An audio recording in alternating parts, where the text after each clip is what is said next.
Running has never been easier to start. Seriously. And the whole running sucks and makes you miserable cliché is dead. But now that running is so popular, it is loaded with bad advice from tons of influencers online. People say you need fancy gear, perfect form, and tons of mileage right from the start, and this just isn't true. And here's the thing, running doesn't have to be complicated, boring, or painful. And in this video, I'll give you guys 6 easy tips to make running fun, sustainable, and something that you'll actually stick with. And by the end of the year, who knows, you might be running your first marathon. So without further ado, let's get into it. Hello, if you're new here, I'm Sam Ford, a marathon runner and professional actor. On this channel, we explore safe and sustainable ways to become a better runner while also living a happier and healthier life. So number 1 on the list is to start running. This sounds way too obvious and way too simple, but trust me, it's not. Usually the barrier that gets in the way of people wanting to start running is actually the thought of running. And also you might have had some poor experiences with running at somewhere like high school. Well, trust me, running is something that can become easy and really enjoyable, and it doesn't have to be difficult. The thought of running is way more painful than the act of running. So how do we actually start with running? A couple of the ways that we talk about on this channel is using a couple of the tips from Atomic Habits by James Clear, like habit implementation, setting a time and place and date that you will do the run, because then we're more likely to stick to it. Another one is habit stacking, where you can stack the habit to another habit already in your life. So as soon as I brush my teeth, I will put my running shoes on and go for a run. But to begin with, we don't need to run that much. We just need to be consistent. That's what we're focusing on here. Just start with a 15 to 20 minute run around your local area. Try and find a loop that you can do maybe around the block that takes about 15 to 20 minutes and just run at a conversational pace. Now, to begin with, if you aren't used to doing cardio fitness, it might be quite hard to find an easy pace. I know this because I'm currently training my wife to run her first half marathon, and at first it was quite hard for her to find that easy pace, that conversational pace. But this is something that you work out a couple of weeks into your running. And if you're in doubt, just run so it feels like you're going too slow. If it feels like you're going too slow, that is a good place to start. Also, make sure you're warming up before every single run. There's a plethora of YouTube videos out there on how to warm up. And another thing I'll just say is that if anything starts hurting on your run, just stop. We want to have longevity with our running. We want it to be something we can do every single week for as long as possible. But if you get injured on your run, but you try and push through it and keep running, you're just going to make that injury worse, and then you could actually do some lasting damage to your body. And then how are you going to run? The same goes for if you get super tired. If you're like really out of breath and panting, just stop and walk for a bit. And that's the beauty of this. To begin with, just run for a little bit and then walk for a little bit, and then run for a little bit and walk for a little bit. And every time you go for a run, see if you can just extend that period of running just a little bit longer. And when you feel ready to start increasing your mileage, you can do by following the 10% rule, which means every week just increase your mileage or time by about 10%. It might sound like we're being too careful here, but running is a full body workout, and it can cause a lot of injuries for most beginner runners to begin with. And that's purely because our body just isn't used to the impact we're putting it through, which is absolutely okay, because we will get stronger and we will get better. Number 2 is set a goal. This doesn't have to be a big goal. This could be something like your local park run. The reason being is that I found for the first 5 years of my running journey, I was just aimlessly running around doing 30 minutes here, an hour there. But I wasn't really seeing any progress until I entered myself into a marathon. When I entered myself into a marathon, I was like, right, okay, I need to actually, I need to look after my nutrition. I need to get a training plan. I need to start running a bit more. Setting a goal and entering yourself into a race, or just making a verbal commitment to yourself or to your loved ones that I'm gonna run this 5K. It pushes you on so much further, and you're going to achieve so much more in your running journey than you ever would if you didn't have a goal. So setting a goal will just absolutely propel you to success. Once we've done a few weeks of casual, easy runs, and we've now set ourselves a goal, we want to find ourselves a training plan. Now, I don't provide any training plans on my channel yet, but a really good place to start is runnersworld.co.uk or runnersworld.com, and they have a huge variety of training plans for whatever goal or distance you are trying to achieve. Not only that, but they also have training plans for different personal best times on there as well. Because getting a training plan,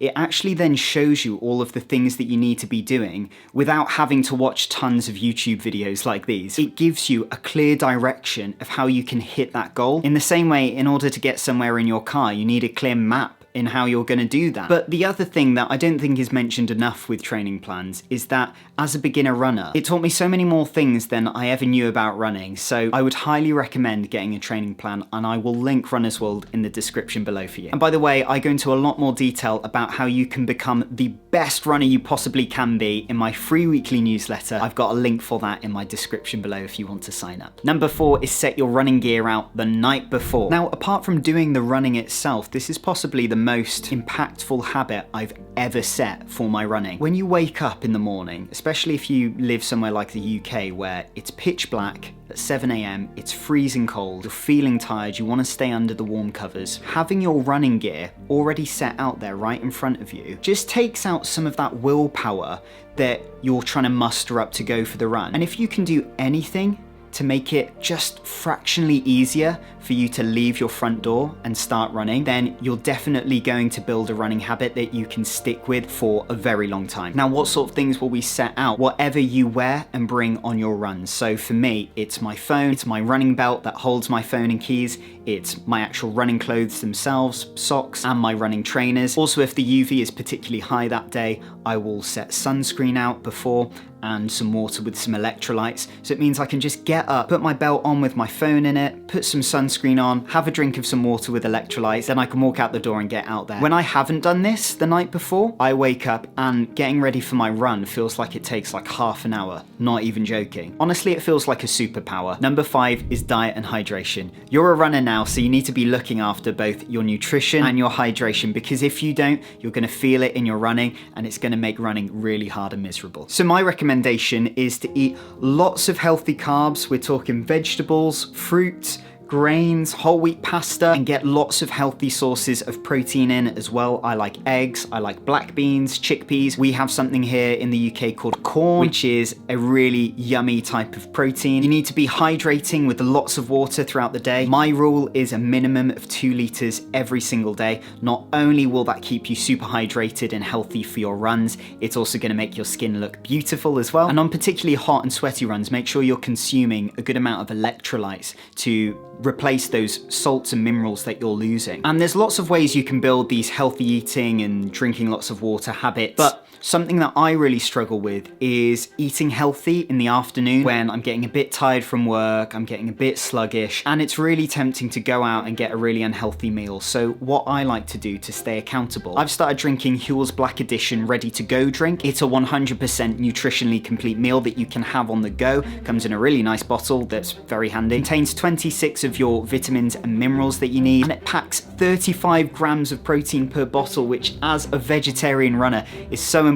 Also, it's 100% plant-based, so you're doing a bit for the planet, but it also tastes amazing as well. So if you want to try that and you want £10 off your first order, you can use my code, which is SAMFORDOFFICIAL. Use that in the checkout and you will save 10 quid off your first order. So I would highly recommend them, and I'll leave a link in the description below for you. And number 6 is look after yourself. Like we were saying, you're a runner now, so you also need to rest and recover. What will end up happening is in a few weeks of consistent chilled runs, you're going to start developing the runner's high, and you're probably going to want to run more and more, which is great. I'm so excited for you, but please, please, please don't overdo it, because if you injure yourself, you will have to take some time off running, which isn't what we want. We want to be able to run as many days out of the year as possible. I always take one rest day every single week. I take it on a Sunday, and I really notice the difference when I come back on Monday that my body has recovered. If you do any particularly challenging runs throughout the year, take a few more days off. After I've run a marathon, I will take 1 to 2 weeks off completely. I will do no exercise apart from walking, because I want my body to repair super strong, and so I'm super ready to get back into the running a few weeks later. Also, make sure you get loads and loads of sleep, at least 8 to 9 hours every single night. Just like your muscles need protein, your body needs the sleep to recover. Honestly, it's the #1 thing that you can do for your health. And the last tip I'll say is be really safe out there on the roads. If you're running when it's dark, get a head torch or some sort of light. wear visible clothing. Don't wear all black. If you run on country roads, watch out for potholes and rabbit holes that you can sprain your ankle in. If you run on roads with vehicles and cars coming past, be really careful. Stick to the pavement and look both ways when you cross the road. I know this sounds obvious, but when you're tired and halfway through a run, your senses start to weaken and we start to not pay attention to our surroundings as much, which can lead to some really serious accidents. And if you're in Australia as well, you best watch out for snakes and spiders. I know I have to watch out for those when I run through the bush. It's very scary. And number 7, this is a bonus tip: subscribe to my channel. I know it's a shameless plug and genuine advice at the same time, and I really do mean that. Consuming content about the thing that you want to get better at, which I'm imagining for you is running, is the #1 way that you can propel yourself to success. So hit that subscribe button so you can stay up to date with my content and actually get better as a runner. Now, if you enjoyed this video, I know you're absolutely going to love this one here. Good luck with your running journey in 2025. You're absolutely going to smash it. I believe in you. And in the meantime, get running, and I'll see you out there. See you soon.